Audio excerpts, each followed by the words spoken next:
Hello, hello beautiful souls. Bonjour à vous, belles âmes. Je vous espère en bonne santé, plein de vitalité, plein d'énergie, plein de la conscience de qui vous êtes. Ouais. Parce que si on est conscient de qui l'on est, on est heureux. Voilà. On est en paix. Aujourd'hui, je voudrais vous parler de l'accompagnement des défunts, tel que je le ressens, tel que je l'ai expérimenté. Je rappelle que vous êtes sur la chaîne Lamba Light et que ce n'est absolument pas une chaîne, la chaîne d'une voyante ou d'une médium ou d'un canal. Non, pas du tout. Je n'ai aucun don de clairvoyance, de clairaudience, de gna gna gna, rien. Voilà. Et je vais très bien comme ça. Non pas parce que j'ai du mépris pour tous ceux qui en sont, non. Je les suis très très régulièrement d'ailleurs pour me faire une idée de comment au niveau des énergies la Terre se trouve. Et ça m'instruit. Ça m'instruit. Je ne voudrais pas de tout cela tout simplement parce que c'est mon avis. Ce n'est absolument pas une vérité absolue pour tout le monde. Je crois que quand on vit en voyant tout le temps, du monde des vivants et des mondes subtils, ça ne doit pas être simple. De voir toute personne qui passe et de voir tout ce qui l'entoure. Ça doit être compliqué. Vous imaginez si vous êtes, je ne vais même pas dire dans un marché, tout simplement. Voilà, je croise une personne et autour, s'il y a ces défunts qui l'accompagnent, s'il y a des entités qui ne sont pas de sa lignée, qui l'accompagnent, qui la suivent, qui l'exploitent, machin, voilà, moi ce serait très très compliqué. C'était une petite parenthèse. Je voudrais aujourd'hui, je le disais, parler des défunts. Comment est-ce qu'on peut accompagner les défunts?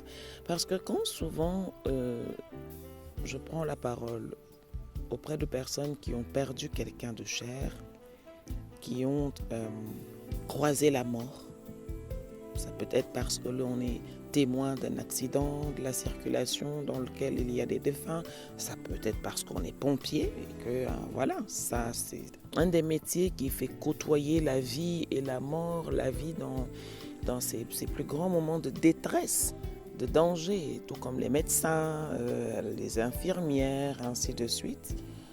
Voilà, ces personnes ont besoin d'être soutenues, tout comme chacun d'entre nous qui perd quelqu'un, qui perd un être cher, qui perd un animal cher à son cœur, un cheval, un chien, un chat. Bref, la mort, elle nous arrive parce qu'elle fait partie de la vie, c'est comme ça. Et que dès que l'on vient à la vie, la première certitude absolue est que l'on mourra. Mais en même temps, c'est la chose, je dirais, la peur la plus primaire de chaque être humain. Ce que les animaux en pensent, moi j'en sais rien. Je n'ai pas la capacité de discuter avec eux, il y en a qui l'ont. Et la peur, une des peurs primaires les plus fortes que l'humain ait, c'est justement la peur de mourir. C'est fou, C'est très très... Ouais, il y a plein de raisons à cela quand on s'y penche un petit peu. Et ça m'arrive d'accompagner des personnes endeuillées pour leur dire qu'il y a de bonnes nouvelles dans la mort. Ça, c'est quelque chose qui n'est pas du tout aisé à admettre quand l'on souffre. Mais moi, je pense qu'il y en a. Je vais d'avoir fait l'expérience, moi, de mes propres défunts, de faire l'expérience de la vie, de mon chemin d'âme, de ma vie en conscience. Je peux le dire, oui, il y a beaucoup de bonnes nouvelles qui accompagnent les vivants. Ces bonnes nouvelles ne sont pas là pour que nous ayons peur, pour que nous nous lamentions plus, mais ces bonnes nouvelles, elles sont là pour que l'on s'accompagne de la vie, de l'expérience que l'on aura eue avec les défunts pour pouvoir mieux vivre sans eux jusqu'à ce que nous partions également. Donc, la première des choses sur laquelle je tire un petit peu l'alarme, c'est le fait de rappeler aux gens que nous sommes nous-mêmes de futurs ancêtres. Hein? Voilà. Nous sommes de futurs ancêtres parce que dès que nous mourrons, que nous soyons en âge très très avancé ou que nous soyons même un bébé de 6 mois qui décède est un ancêtre. Voilà. C'est une de nos âmes parties. Ce sont des âmes qui font partie de notre histoire, de l'histoire de nos lignées, de l'histoire de nos vies, ainsi de suite. Et nous en ferons partie également. Il faut vraiment, mais vraiment s'en souvenir avant toute chose. Il ne faut pas l'oublier. Et il faut se mettre en situation. De quoi aurais-je besoin de la part des vivants quand je décéderai? Comment voudrais-je être traité? Comment je voudrais que mes biens soient traités? Comment je voudrais que mes enfants soient traités? Comment je voudrais que ma dépouille soit traitée? Quel type d'obsèques je voudrais, moi, avoir? Et avec tout ça, il faut vraiment garder beaucoup d'humilité. On examine tout ça avec beaucoup d'humilité, sans arrogance aucune, sans jugement aucun. C'est fondamental. Et quand on se pose ce type de questions-là, à ce moment-là, soit on peut organiser soi-même ses obsèques, c'est ce que je vois dans le monde occidental. C'est-à-dire, on va prendre... beaucoup le font de plus en plus, vont payer aux pompes funèbres tout ce qu'il faut pour que le jour où ils décèdent, que tout soit fait selon leurs vœux. On choisit son cercueil soi-même, on choisit la tenue que l'on voudra porter soi-même, on choisit tout, comment ça va se passer, quel type de fleurs je voudrais avoir sur ma tombe, ou alors pendant les veillées, pendant la présence de ma dépouille au funérarium, ainsi de suite. Voilà.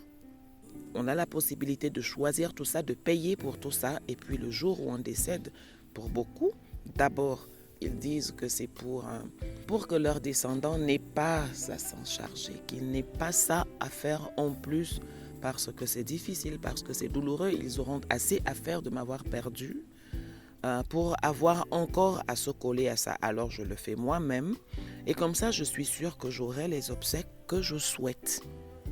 Mais maintenant, il y a des contrées où on ne peut pas faire ça.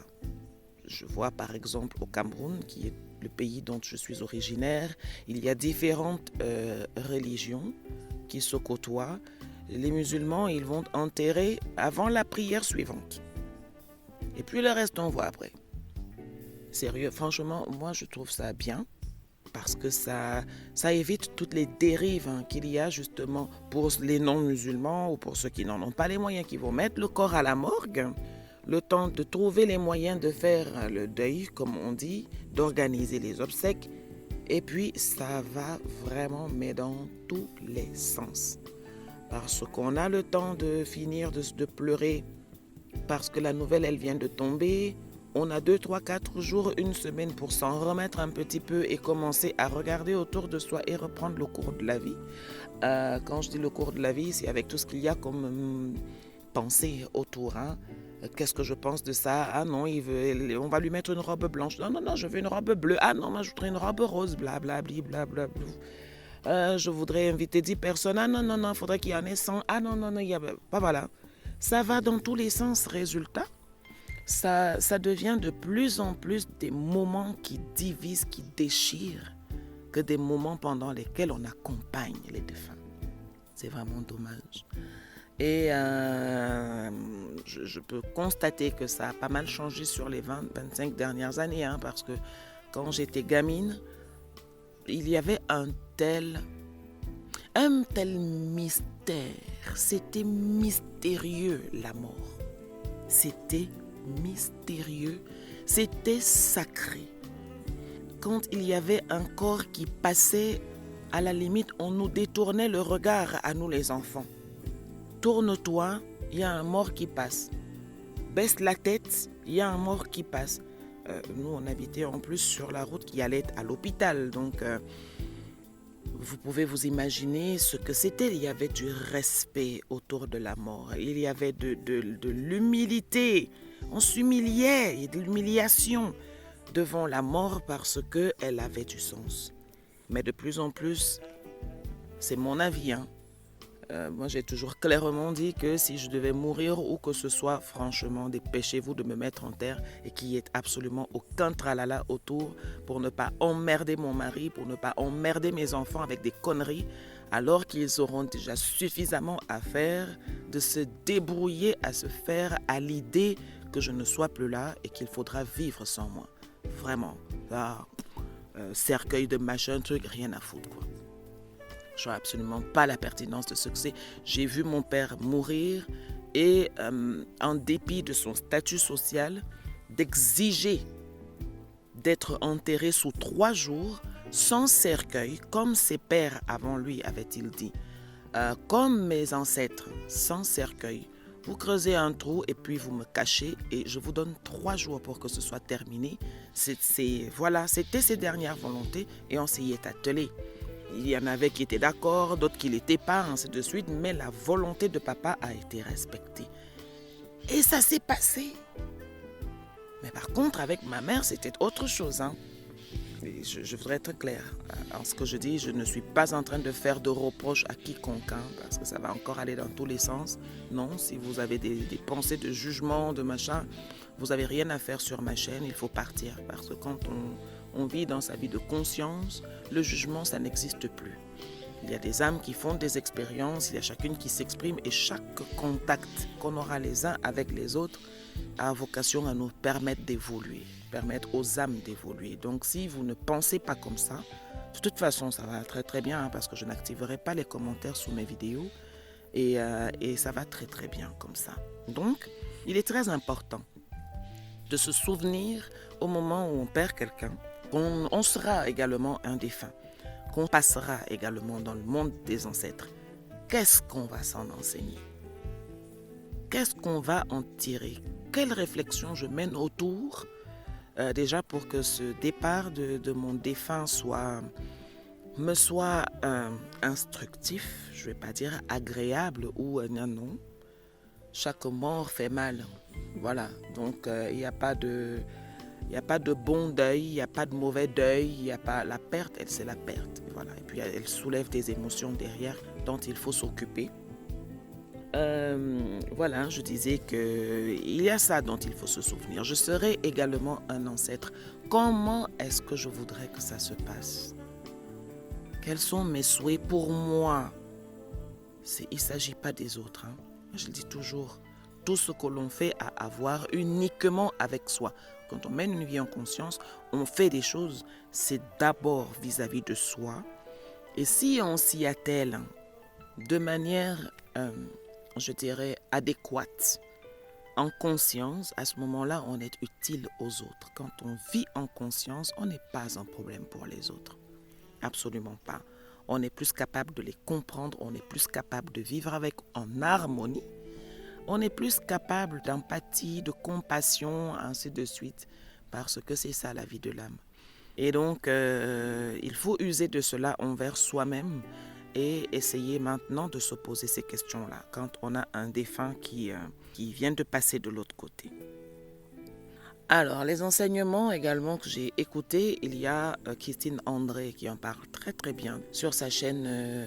Moi, je regarde ses vidéos sur YouTube, je crois qu'elle a un site internet aussi et tout ça, qui raconte bien. Ça m'a beaucoup aidé, ça m'a beaucoup instruite sur la manière dont l'âme, dont l'esprit va descendre en vibration avant de s'incarner dans la chair qui vibre tellement plus bas, parce que la vie de spirit, la vie de l'esprit, les mondes subtils, ça vibre très très haut.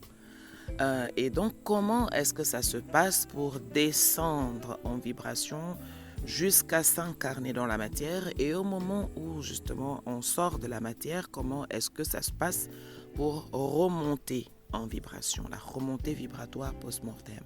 Donc c'est très instructif, ça aide à comprendre un tas de choses. Il n'y a pas que Christine André, hein, je la cite parce que moi je la suis et que ça m'instruit. Donc vous pouvez faire des recherches sur plein d'autres choses. Il y a également, comment il s'appelle, Luc Baudin qui en parle bien. Il y en a plein d'autres, hein. Allez regarder. Et il y a ce fameux respect du temps de veillée de 3 jours qui est indiqué. Pourquoi? Pour le défunt. Hein, vous allez en entendre beaucoup qui vont vous expliquer. J'oublie le nom, j'oublie ça va me revenir. Sadhguru, qui en parle très très bien aussi, qui explique le pourquoi des 3 jours à respecter pour le défunt avant de le mettre en terre. C'est parce qu'il y a les différents corps subtils, le corps astral, le corps causal, le corps, voilà. Et Yann Lipnis qui parle très très bien de ça, et plein d'autres aussi. Hein. Il faut que ces différents corps puissent se détacher de l'enveloppe charnelle avant que la dépouille ne rentre en terre. Séparer les corps pour que chacun retrouve sa place au moment où on quitte la terre, au moment où la vie s'en va, la vie terrestre s'en va et que l'esprit, lui, il va continuer son chemin, l'âme continue son chemin.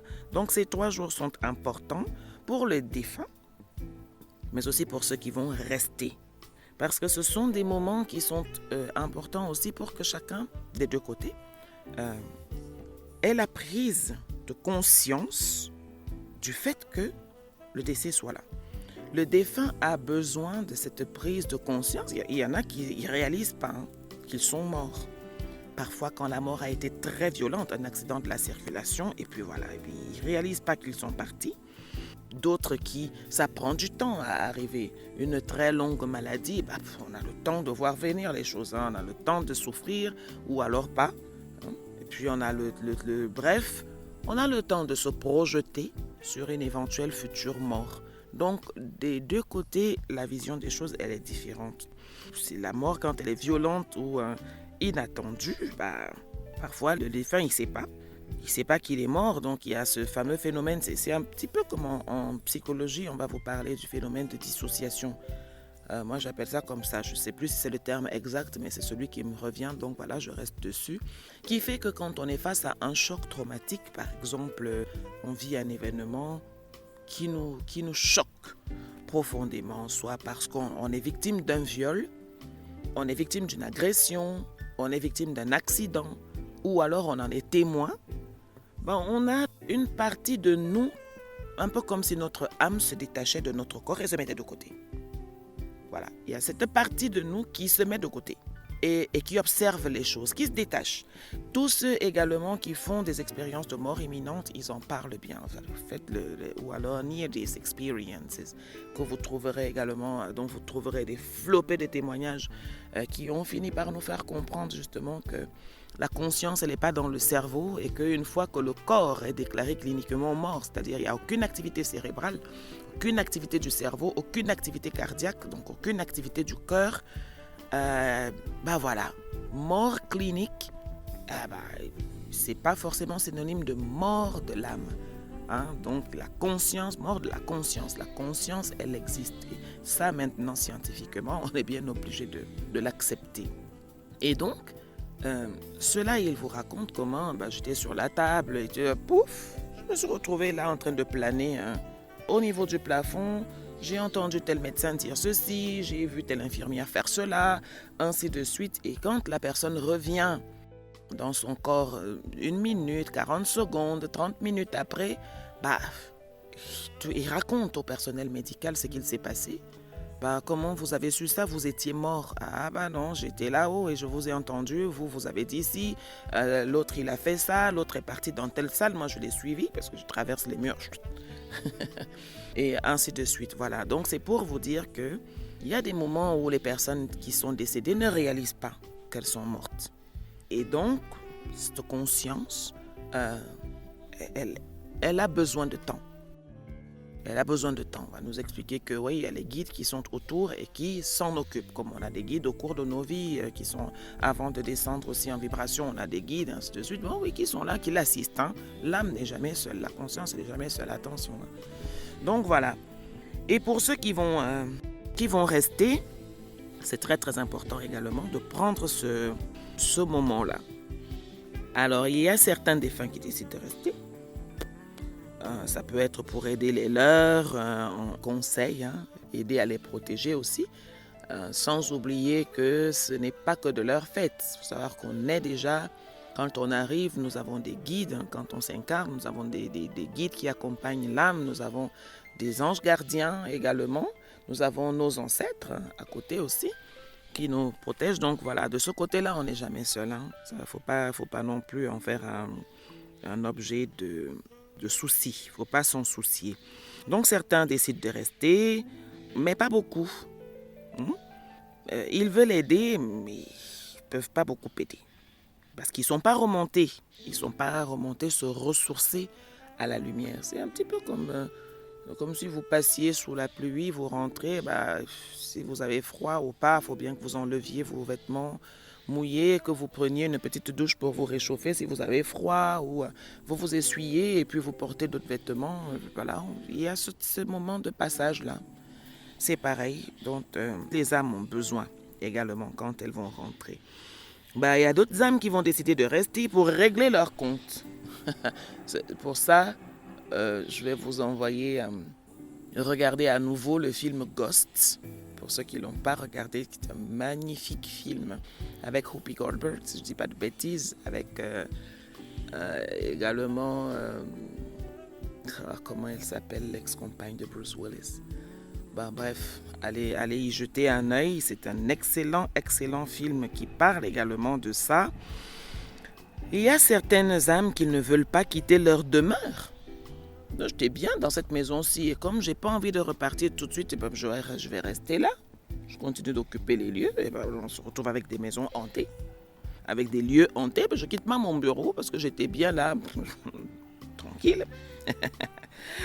C'est pas drôle des deux côtés, ni pour ceux qui restent, ni pour ceux ni pour les défunts. C'est ça. Chacun a besoin d'être à sa place.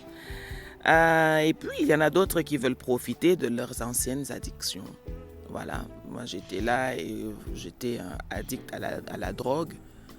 Je n'arrive pas à partir et ça me plairait bien de pouvoir encore y goûter. Mais comme je ne suis plus dans la matière, comment je peux faire pour pouvoir goûter encore à la drogue, à la cigarette, à l'alcool, ainsi de suite? C'est comme ça qu'ils vont se retrouver en train de posséder des corps pour cela. Donc, il faut aller écouter, je le disais tout à l'heure, il y a Luc Baudin qui en parle bien. Et puis aussi El Hadj Ismaël Boulali, que j'écoute beaucoup, qui en parle très très bien aussi. Ça, c'est pour ce qui concerne les spiritualités africaines ancestrales. Informez-vous là-dessus. Je donne de petites références qui sont les miennes. Après, je dis, c'est toujours tellement plus intéressant de fouiller l'info soi-même et de la trouver et de la décortiquer. C'est tellement plus agréable. Comme ça. Il y a des défunts aussi qui ne partent pas parce que nous les retenons. Les vivants les retiennent. Et du coup, c'est quasiment une interdiction de nous quitter. Donc, une interdiction de remonter. Par exemple, avec notre douleur, avec nos larmes, alors ils restent. Ils ne montent pas vers la lumière. Et ils deviennent des âmes errantes. Ils ne sont ni d'ici, ni de là-bas. Et ça, c'est vraiment dommage. Et c'est pour ça que je vous invite à leur offrir le plus beau cadeau d'amour que l'on puisse. Parce que si on les pleure autant, c'est qu'on les aimait. Alors, qu'est-ce qui nous empêche de continuer à les aimer, même comme ils sont partis? Quel est le plus beau cadeau d'amour que l'on puisse leur faire maintenant qu'ils ne sont plus là, qu'ils ne peuvent plus être les objets de notre amour? C'est quoi ce cadeau? C'est de les laisser partir, d'accepter qu'ils rentrent là-haut. C'est de là qu'on vient, qu'ils rentrent à la maison, qu'ils rentrent dans l'au-delà. C'est un beau cadeau qu'on peut leur faire. Je veux dire, va, envole-toi. Que mes larmes ne te retiennent pas. Je vais pleurer parce que tu me manqueras, parce que tu es parti, je ne te verrai plus. C'est vrai. Mais que mes larmes ne te retiennent pas, que ma douleur ne te retienne pas. Même si tu m'entends hurler des années après ton départ, va. Ne reviens pas pour moi, ne reste pas là pour moi parce que Non, non, maintenant tu n'es plus d'ici. Je ne voudrais pas que tu deviennes une âme errante. C'est pour ça, hein, parfois que vous avez... on enterre quelqu'un et puis... Oh, on l'a vu, il sort. Bah, pourquoi il sort? Parce qu'on a tellement mal ici que... il part pas. Il part pas. Il remonte pas. Notre douleur le retient. Et est-ce que nous souhaitons vraiment que nos défunts se retrouvent dans de telles positions? Non, je ne pense pas. En tout cas, je ne vous le conseille pas. Ça ne va pas empêcher qu'on ne souffre. Ça, il faut laisser couler sa souffrance. Hein. Là, tu es un homme, les hommes, ça pleure pas. Ben, pleure. Si tu as mal, tu as besoin de te vider, vide-toi. Faut les émotions, vraiment, on en parlera dans tout ce qui concerne les émotions plus tard. L'intelligence émotionnelle. Ben, faut laisser couler. Faut laisser couler. Laisser couler les émotions. Donc voilà. Au-delà de tout ça maintenant, il y a des âmes qui s'envolent, hein, qui retournent tout de suite à la lumière. C'est très très important. Et puis ça dépend et ça va dépendre de comment est-ce que on a géré les choses ici-bas. Si on le sait, qu'on grandit et qu'on évolue avec cette connaissance-là de savoir que non, je ne suis pas d'ici, je suis de passage.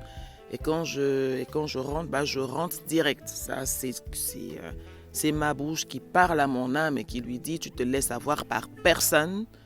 Quand le moment de partir est arrivé, tu pars. Il y a des oiseaux qui font cuit à côté. Je crois qu'il y a un nid.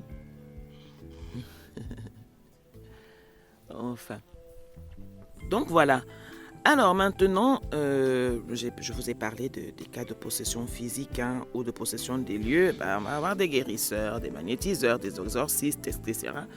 dont on peut avoir le recours pour pouvoir chasser ces âmes-là. Ils sont plus d'ici. Hein. Donc il y a les passeurs d'âmes aussi. Ils peuvent les aider à retrouver le chemin vers là-bas, vers l'au-delà. La fameuse lumière suit la lumière. Il y en a beaucoup dans les hôpitaux. Hein. Si vous mettez le nez dedans, vous serez très très étonné de ce que vous trouverez. Écoutez les infirmières. Écoutez des médecins, écoutez plein de gens, des pompiers, je les ai cités déjà, plein de gens qui accompagnent la vie et qui voient souvent la vie partir et la mort arriver. Bah oui, il y en a beaucoup. Il y en a beaucoup qui vous raconteront. Ceux qui bossent dans les maisons de retraite, ainsi de suite, bah voilà. Qui restent auprès des vieux, ouais, aussi, qui peuvent sentir ces moments-là et accompagner. Ben, il y en a aussi hein, qui vont galérer dans l'intermonde. Hein. C'est pour ça qu'il est important de les accompagner. De les accompagner parce que entre les mondes, ce n'est pas facile. On n'est plus dans la matière, on n'est plus que de l'énergie. Et la pensée existe toujours là-bas. Et la pensée crée toujours. Hein. Donc on peut créer le meilleur comme le pire. Attention, c'est pour ça que faut pouvoir accompagner. Il faut accompagner, on peut aider nos défunts en les accompagnant. Ils ont besoin de nos pensées d'amour, je le disais. Ils ont besoin de pardon pour ce qu'ils ont fait ou pas, ou peu. Hein? Ils ont besoin qu'on leur dise qu'on leur pardonne. Et ça, c'est un travail après qu'on doit faire sur soi. Hein? Voilà, c'est pas le truc qui va se faire là tout de suite, ça se peut, tout comme ça peut ne pas. Parce qu'il ne faut pas oublier que derrière la pensée, il y a l'intention. Il y a l'intention, il y a la pensée, il y a la parole. Donc, à partir du moment où on a une intention et qu'on commence à la penser, on est déjà en train de la créer. Et donc, c'est de l'énergie. Hein. Donc, il faut vraiment être très, très attentif à ça. Ils ont besoin qu'on leur reconnaisse qu'ils ont fait ce qu'ils ont pu. Hein. Ils tireront les conclusions de leur passage ici-bas, là-haut. Quand ils feront le bilan. S'ils ont fait du bien, s'ils ont fait du mal, s'ils se sont suicidés, voilà. Il ne faut pas oublier, ils ne sont plus là. Ils ne sont plus là et leur départ doit aussi soigner ce qui reste. Il faut travailler sur soi, je le disais, sur le pardon ou sur toute autre émotion qui nous monte au moment où on perd quelqu'un. Et ça nous ramène à nous-mêmes encore une fois, ça nous ramène à notre âme, à nos états d'âme. Quand on parle d'état d'âme, on parle de quoi? On parle d'amour, on parle de haine, on parle de toutes ces émotions qui nous secouent et qui savent si bien nous contrôler. Et quand l'ego s'accroche dessus, oh là là, c'est juste formidable. Et voilà, ça demande de revenir vers beaucoup plus d'humilité envers soi. Donc, ils ont besoin de notre amour. Ils ont besoin de notre amour. Ils en ont besoin. Ils ont besoin de notre énergie pour les accompagner également. Ils ont besoin de nos prières. Ils ont besoin de notre soutien, qu'on puisse les aider à s'élever. Ils ont besoin qu'on prie le divin pour que le divin encadre leur retour, pour les emmener, pour les guider vers la lumière. Ils ont besoin que nous fassions des prières d'intercession pour eux. Ils ont besoin de notre énergie pour les accompagner. Il ne faut pas les rappeler. Les rappeler, c'est les ralentir. Ils peuvent toujours nous faire de petits signes, hein, c'est vrai, mais encore une fois, que nos larmes ne les retiennent pas. Pas oublier. On aura mal, on va pleurer, mais il ne faut pas être du genre à pleurer. Ouais, mais tu me laisses avec qui? Pourquoi tu me fais ça? Est-ce que ma vie est finie sans toi? De se jeter à terre, blablabla, blablabla. Bon, la douleur, elle arrive. Hein. Parfois, on ne maîtrise pas le corps. Je l'ai dit il y a quelque temps. Le corps, il a sa vie, hein. Il a sa manière de gérer les choses. Et voilà, s'il veut se jeter, pouf, il va se jeter. Hein. Donc, mais par contre, il faut être très attentif à ce que l'on dit, à ce que l'on ressent quand on a un défunt, quelqu'un qui est décédé. C'est très très important. Non seulement à ce moment-là, mais à tous les autres moments de nos vies. Ça, c'est fondamental. Donc, il faut pleurer, il faut accepter. Il faut accepter cette mort parce qu'elle est indéniable. Comment tu fais pour nier que ce corps, il est là devant toi et que le défunt, il est mort? Voilà. Non, je ne peux pas le croire, ce n'est pas vrai. Pourquoi toi? Ah non, c'est pas possible. Non, je ne veux pas. Non. Dérisoire. Il vaut mieux accepter tout de suite. Commencer ce travail-là. Direct. Parce que c'est comme ça, c'est un fait. On ne nie pas les évidences. On ne nie pas les réalités. Le corps, il est là sous nos yeux, il ne respire plus. Voilà. Donc, il faut faire avec. Et maintenant, quel est l'héritage que mes défunts me laissent? Mon héritage, c'est tout ce que nous avons vécu ensemble. Nos joies, nos difficultés, nos peines, les conseils, les fous rires, les séparations, les rabibochages. Voilà. Si tu étais là, qu'est-ce que tu me dirais? Bon, on le sait déjà. Puisque quand il était là, il avait cette façon de penser, il prenait les choses de cette manière-là, donc on le sait. On est capable de mettre des mots sur ce qu'il dirait s'il était encore là, ou si elle était encore là. On peut le faire. Ça, c'est notre héritage. Donc, on sait. On sait ce qu'il aurait dit ou fait, notre défunt. On le sait. On l'a déjà vécu. Il y a la magnifique chanson de Muriel qui chante Tu ne me quittes pas, que je vous invite à aller écouter, qui raconte un petit peu voilà ce qu'il se passe à ces moments-là, quoi. Il faut puiser dans notre histoire commune tous les enseignements nécessaires pour être plus fort, plus calme, plus apaisé. Très très important. Il faut également méditer à ce que ce départ nous fait transformer en nous, dans le but de rester plus lumineux. C'est très très important que ce décès ne me détruise pas, parce que moi je reste.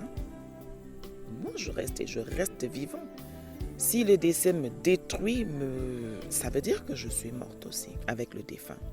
Il ne faut pas laisser grandir toutes ces basses énergies qui nous feront forcément vibrer bas aussi. La colère, le déni, la haine, la tristesse, voilà, ça ne nous nourrit pas. Ça ne nourrit ni le corps ni l'âme. Puis il y a la dépression qui est devant la porte, il ne faut pas oublier. On ne saurait mettre sur le dos du défunt nos maux d'être. Le mal d'être. Ils ont juste terminé d'être. À nous de continuer à être. Pour se demander en quoi est-ce que ce décès me rendra meilleur. En quoi est-ce que ce passage par la case stop de la mort m'insufflera de la vie. Parce que c'est moi qui reste. Moi, je reste. En quoi est-ce que ce décès me donne la vie? Voilà. Pour se souvenir que Enfin, moi je dis toujours, moi je ne suis pas immortel, je le sais. Alors personne ne l'est, c'est ainsi. Je suis né et donc je mourrai également, comme tout le monde. C'est l'occasion de réfléchir à la mort, de réfléchir à la vie, au corps, à l'âme, au terrestre, au divin, et de vraiment se recentrer sur qui l'on est, sur ce que l'on fait, sans peur, en vérité et avec foi.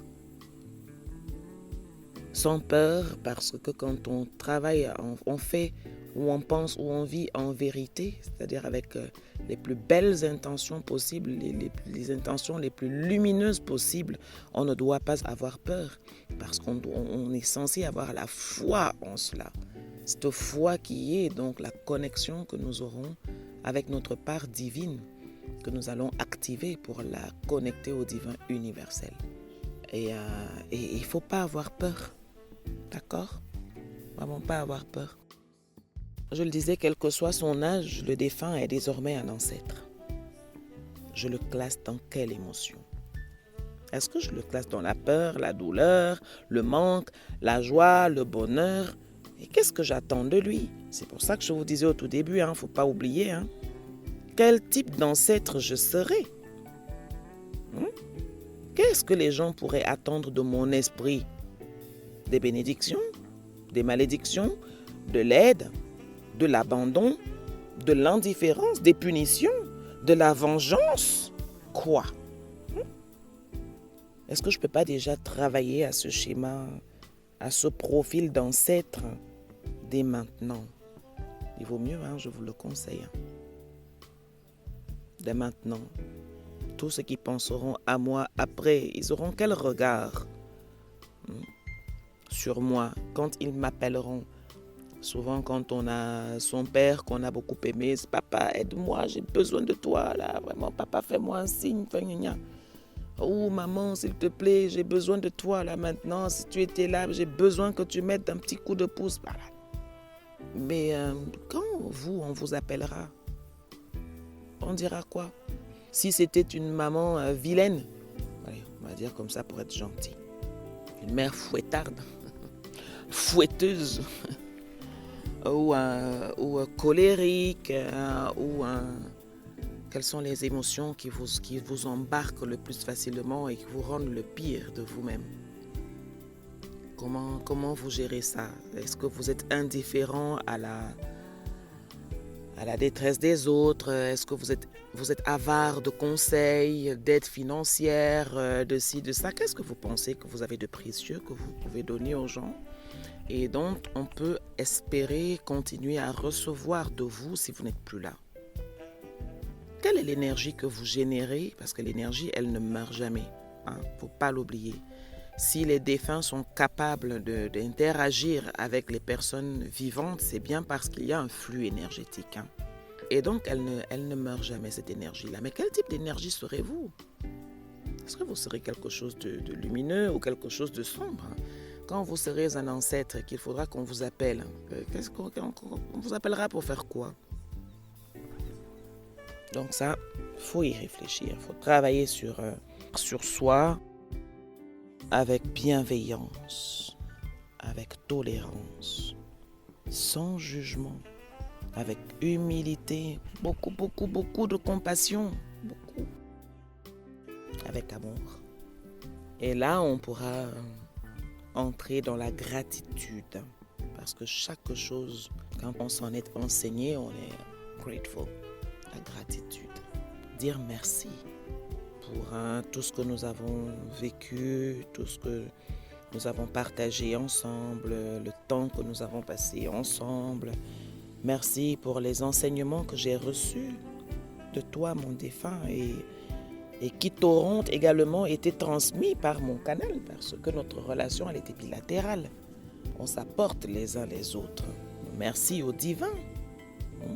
Merci à nos âmes d'avoir permis ce rendez-vous ici-bas, que nous puissions nous retrouver, que nous puissions partager des instants pour que nous puissions évoluer ensemble. Merci parce que je sais que je reste riche de ce que j'ai appris du défunt. Faut revenir à ça, de manière à ce que tout ce que nous vivons, que ce soit que ça nous fasse du bien ou du mal, ça nous fera évoluer. Évoluer dans notre vie, ça nous apportera un enseignement qui va nous être utile pour la suite. Et j'ai envie, pour continuer ces moments de gratitude-là, de vous conseiller une petite méditation qui est dans le livre de Thich Nhat Hanh, Les miracles de la pleine conscience, manuel pratique de méditation, que moi j'apprécie beaucoup parce que ça me met en accord avec beaucoup de choses en moi, des choses que mon âme reconnaît et qui ramènent à l'essentiel, juste l'essentiel. Si vous voulez savoir qui était Thich Nhat Hanh, il est partout sur YouTube, comme on dit, et encore ailleurs, ce grand monsieur, ce grand sage vietnamien, je crois qu'il est décédé l'année dernière ou il y a 2 ans, si je ne dis pas de bêtises, super maximum. Puis il y a Fabrice Midal, le philosophe, qui a sa chaîne aussi sur YouTube, qui en parle très très bien et qui lui a rendu un hommage qu'il avait reçu plusieurs fois déjà, aussi sur sa chaîne, et plein d'autres encore. Allez faire un tour. J'ai beaucoup de références francophones parce que voilà, je suis de première langue francophone et que c'est beaucoup plus facile pour moi de plus rapidement assimiler l'information.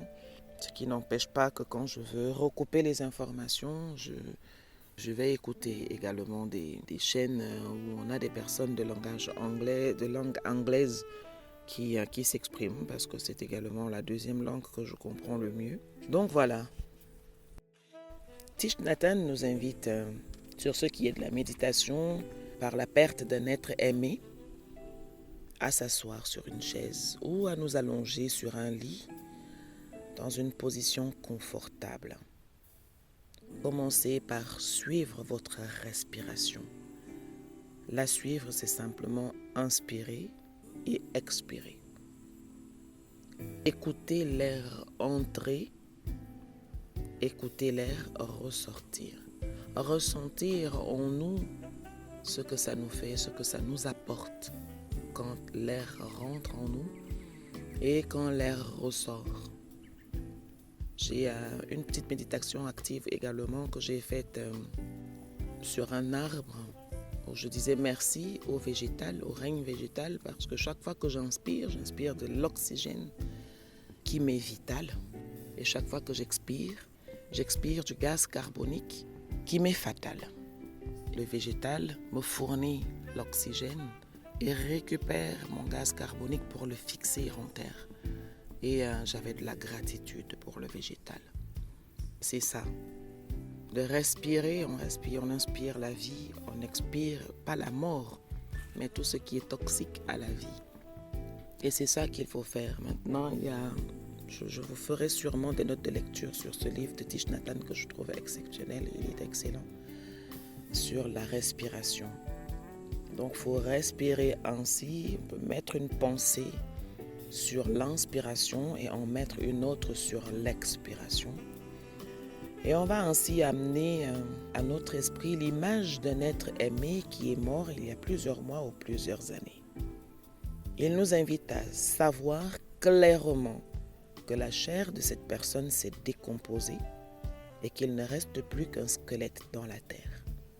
Sachez clairement que vous avez toujours votre chair et qu'en vous sont réunis les 5 agrégats, la forme corporelle, les sentiments, les perceptions, les formations mentales et la conscience.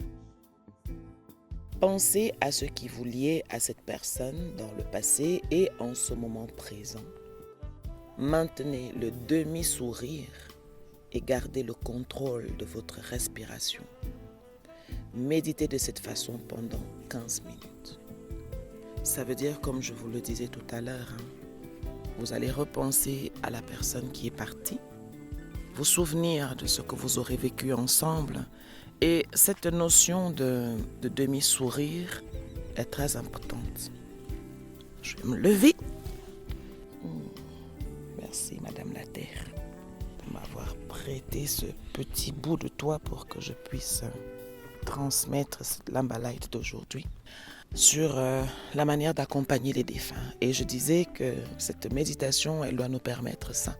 Chaque fois que notre défunt va nous manquer, ou qu'on aura une pensée pour son âme, on se pose, on prend le temps. Quelques minutes. Si on a besoin de rester là plus longtemps, on reste.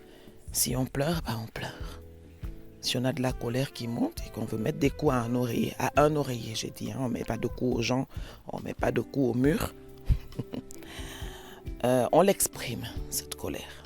On la laisse sortir. Si on a besoin de hurler, on hurle. L'émotion telle qu'elle va monter, on l'écoute. On l'accueille. Et puis on garde ces pensées-là en évitant de culpabiliser ni soi-même ni le défunt. Ok? Personne qui est partie n'est pas partie pour nous faire chier. Elle n'est pas partie pour nous énerver. Sa vie est finie, comme on dit. Et elle est partie. C'était son heure, c'était son temps.